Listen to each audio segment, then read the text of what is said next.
Jésus donne à Louisa 5 règles de vie.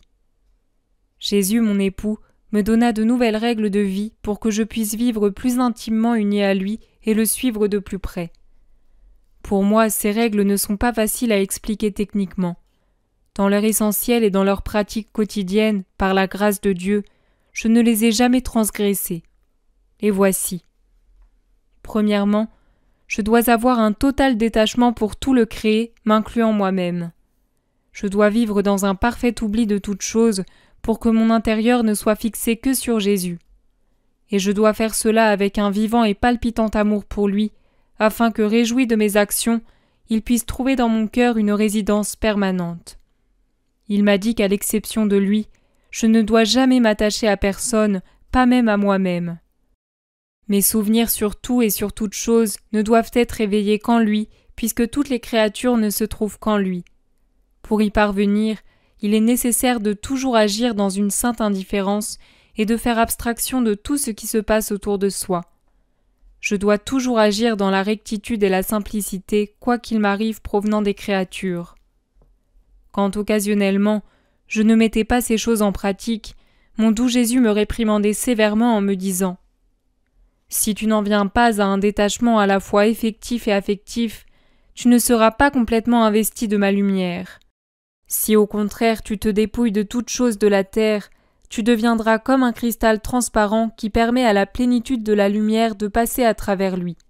De cette manière, ma divinité qui est lumière te pénétrera. » Deuxièmement, je dois être détaché de moi-même et vivre uniquement et complètement en Jésus. Je dois être prudente en me revêtant d'un véritable esprit de foi, par lequel je pourrai obtenir les moyens de me connaître et de me méfier de moi-même, de reconnaître que par moi-même je suis bonne à rien, d'acquérir les moyens de mieux connaître Jésus et d'avoir une plus grande confiance en lui. Il me dit aussi « Tu sortiras hors de toi-même et tu plongeras dans l'immense mer de ma providence, après que tu auras appris à te connaître et à me connaître. Ma petite épouse, parce que je suis jaloux, je ne te permettrai pas de prendre le plus petit plaisir ailleurs. Tu dois toujours te tenir près de ton époux, devant lui, pour qu'il ne puisse pas douter de toi.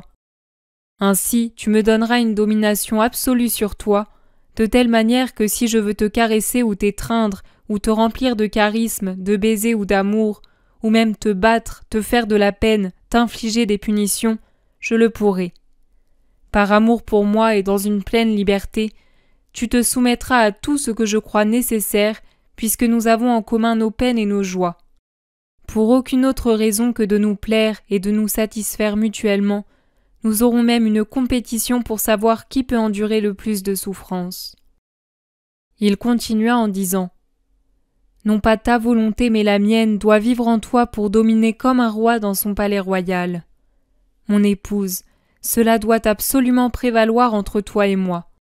Autrement, nous aurons à supporter la brouille d'un amour imparfait, duquel des ombres s'élèveront sur toi et amèneront le désagrément d'une opération non ajustée à la noblesse qui doit prévaloir entre moi et toi, mon épouse. Cette noblesse t'habitera si de temps en temps tu essayes d'entrer dans ton néant, c'est-à-dire si tu atteins la parfaite connaissance de toi-même. Tu ne dois pas t'arrêter là, parce qu'après que tu auras reconnu ton néant, je veux que tu disparaisses totalement en moi. Tu dois faire tout ce que tu peux pour entrer dans la puissance infinie de ma volonté. Par là, tu attireras sur toi toutes les grâces dont tu auras besoin pour t'élever en moi, afin de tout faire avec moi sans référence à toi-même. Quatrièmement, et il continua, « À l'avenir, je veux qu'il n'y ait plus de tu et de je. Il n'y aura pas de je ferai et de tu feras. Ces paroles disparaîtront et seront remplacées par nous ferons. Tout sera nôtre. Comme toute épouse fidèle le ferait, tu feras action commune avec moi et tu guideras les destinées du monde. Toutes les personnes rachetées par mon sang sont devenues mes enfants et mes frères, et puisqu'elles sont miennes, elles seront aussi tes enfants et tes frères. Et parce que tant parmi elles sont devenues sauvages et se sont éloignées, tu les aimeras comme une vraie mère. Beaucoup sont aussi dévergondés. Toi comme moi, nous assumerons leurs souffrances bien méritées, et au prix de très durs sacrifices, tu essayeras de les conduire à la sécurité. chargé des mérites de tes souffrances et arrosé de ton sang et du mien, tu les conduiras à mon cœur. Quand mon Père les verra, il sera non seulement miséricordieux et indulgent, mais si elles sont contrites comme le bon larron, elles prendront rapidement l'éternelle possession du paradis. Cinquièmement, finalement, dans la mesure où tu te détacheras de tout ce qui n'est pas totalement mien, tu deviendras toujours plus plongé dans ma volonté absolue. Alors, grâce à la connaissance de mon essence, qui jour après jour deviendra plus vive en toi, tu acquerras la plénitude de mon amour.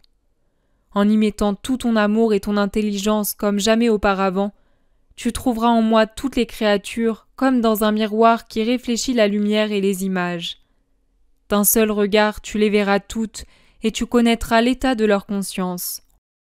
Ensuite, comme une mère aimante et dans un vrai esprit de miséricorde qui est mon esprit et celui de ma mère, tu feras le sacrifice suprême en t'immolant toi-même pour ces créatures. Ce sacrifice sera comme un manteau qui te couvrira, comme ma véritable et fidèle imitatrice et épouse.